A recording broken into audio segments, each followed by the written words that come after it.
täna lähme vaatame, mis Maakri kandis uuemat on. Hea mõte.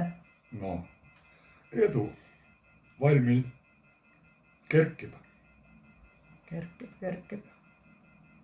Alguses ta ei olnud Eedu, aga hiljem ta on selle nime saanud.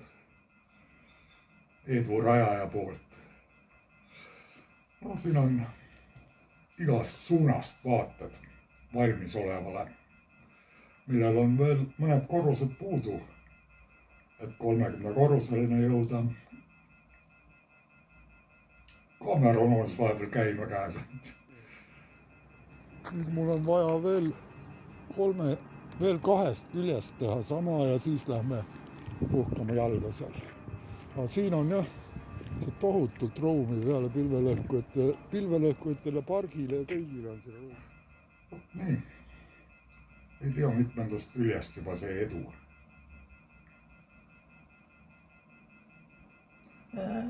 Edu kajakas. Vaatame, mis selja taga on, seal ka pilvelõhkujad passid natukene. Edu kerkib. Edu saab olema haridus- ja ettevõtluslinnak, kus on hotell ja korterid ja töökohad ja kõik.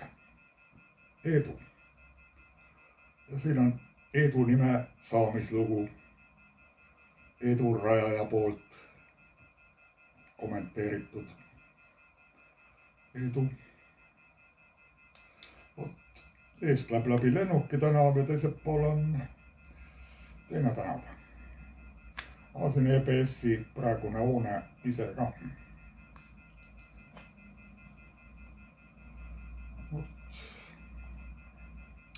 Estonian. Ja Tallinna tänavad on jälle üles kaevatud. Tehakse kõik korda. Laikmaa tänav osaliselt kaubamaja kõrvale ulatuv ots. Ravala puiestee on osaliselt üles kaevatud ja Lauteri tänav on üles kaevatud. EBS-i maja paistab seal paremat kätt.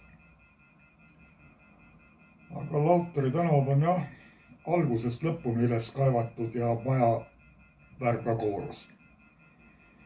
Video 2026.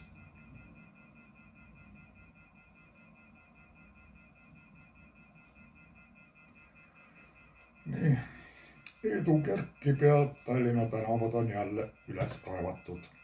Linna uudised 2026. Filmi lõpp, see end loppu.